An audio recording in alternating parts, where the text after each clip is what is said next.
if you don't know who I am, I'm Simon Scholes. I'm the founder and creative director of this bad boy right here, Perception Studios.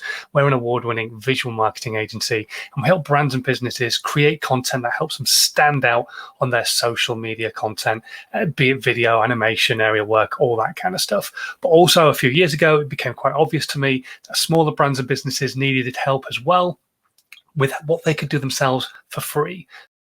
Then you have the next stage. So what I try to get people to do is to blog, because I think the blog is a great way of actually opening you up into that doorway of content. You've written a blog, you know what your subject matter is, you know what you're going to be talking about, and then you can do your video, whether it's live or pre-recorded, preferably live, but if you're going to pre-record, okay, cool. So basically what you're going to do is tell the story from your blog, but you know the story already. So I'm a firm believer of, unless the subject matter that you're giving has got lots of very integral pieces of information, statistics or numbers that you have to get absolutely spot on right because there's advisory boards who are checking what it is that you're putting out, then 100% just bullet point your content and talk around it. You know your story, you've already written it.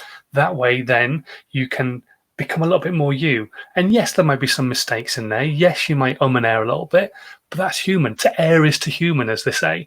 But if you're not human, then it becomes a little bit robotic. It looks like you're reading it, and it doesn't feel like a natural connection between you and the person who's talking to you, because they're reading what it is that they've got to say.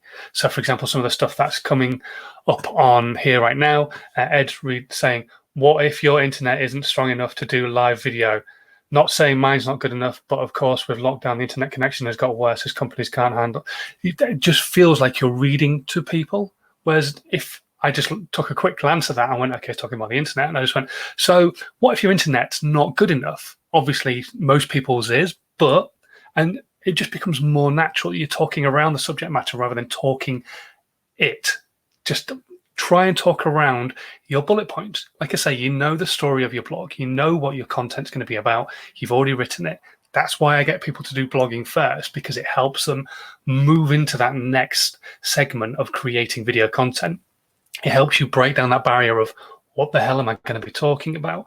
Which is one of the big fears for a lot of people, which is what Miles was picking up on. For a lot of people aren't that keen to go on live video. And that's because they've got the fear I call knobhead syndrome. It's not really that, it's imposter syndrome. A lot of people don't feel they should be up in front of a camera talking to people because they're not really sure that they're really an expert in their field. You are 100% an expert in your field. You can talk to people, and that's why if you've written the blog beforehand, you know what you're going to be talking about. You don't feel like you're going to scattergun in there and start going off on tangents and talking about different things. So that's point number 2, is bullet point your content and talk around it. Tell the story of your blog.